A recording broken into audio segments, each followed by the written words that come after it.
When the planes carrying the Venezuelan migrants arrived in El Salvador, Holsinger was waiting on the tarmac. He photographed the men as they were shackled, shaved, and stripped, capturing their transformation into Sukkot inmates.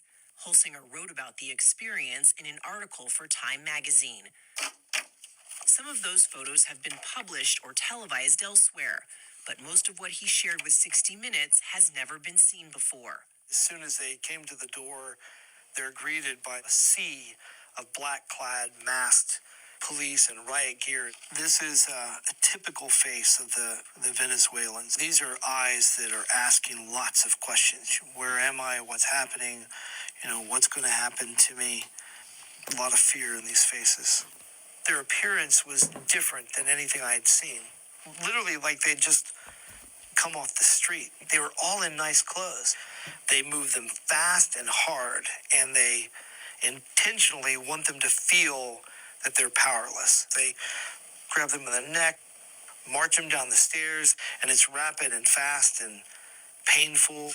These guys were not allowed to be making eye contact or looking, and a guard came and grabbed his head and forced his head down to tell him, "You're not allowed to be looking up and looking around." And then they go right into a room where they shave everybody's head.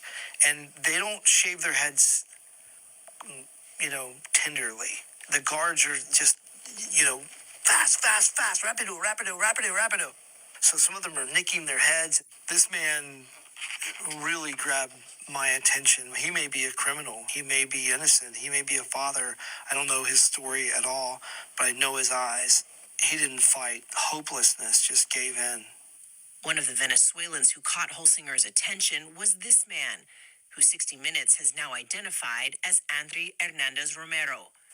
Andre's lawyer told us he is a 31-year-old gay man and makeup artist with no criminal record in the United States or Venezuela.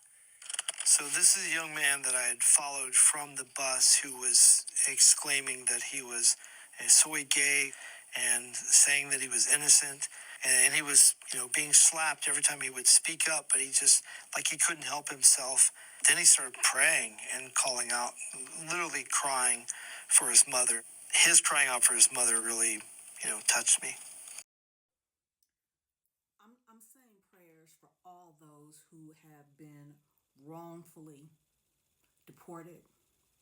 And again, I'm going to say this, I'm going to keep saying it. It's them now, us later. Okay? Because, see, before y'all go there, I'm reminded of a movie called The Siege. If you don't, I think it was in the late 1990s or early 2000s. It was before 9/11, that's for sure. Because when 9/11 happened, I immediately thought of that movie, The Siege. So it might have been in the 90s. Where after that, you had cells that had done, terrorist cells.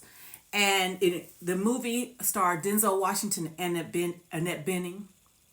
And during the movie, because they didn't know who was who, they start putting Americans who happen to be from Islamic descent in internment camps. Well, before you go there and say, well, Auntie, that's only the movie. That's entertainment. Okay, well, let's go with that. However, during World War II, the U.S. government incarcerated over 120,000 people of Japanese descent, including American citizens, in 10 internment camps, primarily in the western states after the attacks on Pearl Harbor, based on an Executive Order 9066. Here's what the executive order explained. In February 1942, President Roosevelt issued Executive Order 9066 authorizing the internment of Japanese Americans, citing concerns about potential espionage and sabotage. The order led to the forced removal of Japanese Americans from their homes and communities in the West, including California, Oregon, Washington, and Arizona. The government established 10 internment camps, also known as relocation centers, to house the relocated Japanese. Conditions. No, the camp locations. These Camps were located in states like Arizona, California, Colorado, Utah, Wyoming, and Arkansas. The camps were often harsh, with residents living in barracks with limited privacy and facing difficult decisions. In 1988, I graduated from high school in 85. In 1988, the U.S. government acknowledged the injustice of internment and passed the Civil Liberties Act, which provided reparations and apologies for former internees. Let me tell you something.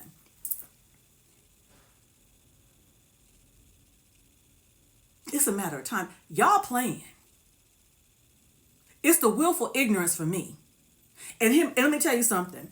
Like the other video I posted or about to post, the reason that many of these things that President Trump did not have an opportunity to do in his first administration, because you had people like General Kelly, you had people like Admiral Milley or General Milley, I can't remember what branch of the service, and Mad Dog Maddox. You had people willing to tell him no.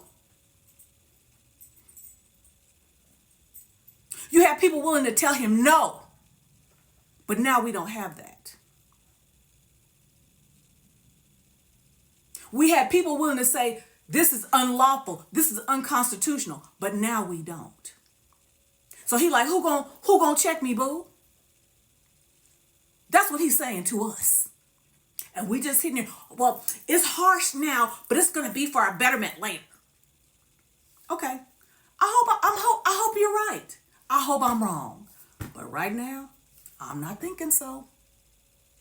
And I'm saying prayers because again, if that young man comes back, if he comes back, because he recognizes the danger that he's in by him being gay in those conditions. If he comes back. Those are my thoughts. What are yours? Take that with you.